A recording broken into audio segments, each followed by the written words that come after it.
Olá a todos, eu sou Hanna Pontes Passos, aluna de graduação de bacharelado em Ciências Biológicas.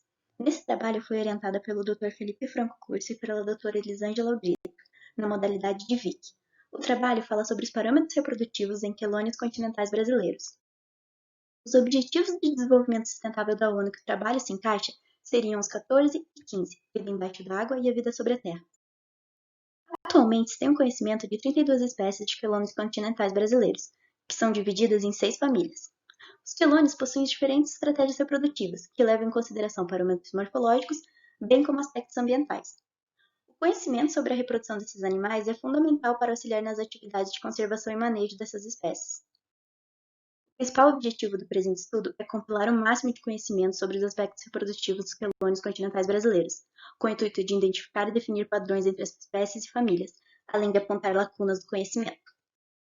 O estudo trata-se de uma revisão bibliográfica. Para isso, bancos de dados foram utilizados, como o Web of Science, Cielo e o Google Acadêmico. As informações reunidas sobre as espécies eram 15 aspectos reprodutivos, que podiam ser divididos em morfológicos e ambientais.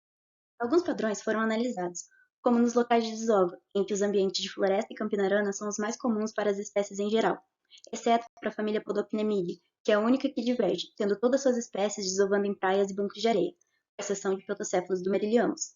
O tempo de incubação depende muito das condições de temperatura e umidade do ninho. A média geral para aquela e as demais famílias foi de 150 dias, enquanto para Podocnemidae foi mais rápido, 45 a 87. Na estação reprodutiva, as espécies do cerrado apresentaram um período reprodutivo no mês de junho, exceto por 3, em que esse período ocorre em agosto.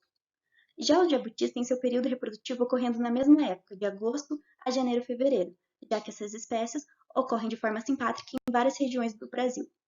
Para a Podocnemidae, ocorre durante a estação seca, pois é quando o nível da água baixa e as praias de desova aparecem. Os quelônios, em geral, apresentam dimorfismo sexual evidenciado pelo tamanho corporal, sendo a fêmea maior que o macho. Foi possível observar uma diferença média de 20 a 30 centímetros para as fêmeas. Em alguns casos, essa diferença é muito grande, como o Mesoplemis raniceps, em que é quase 80 centímetros. Também tem a exceção de Platemis platycephala, que é a única espécie que não possui dimorfismo sexual evidenciado pelo tamanho. Além disso, temos espécies em que o padrão é reverso, onde os machos são maiores que as fêmeas, como o exemplo dos jabutis. No total, esse estudo reuniu 360 informações sobre os parâmetros reprodutivos das espécies de quelônios continentais brasileiros. Esse conhecimento pode servir de base para futuras pesquisas, além de atividades de conservação.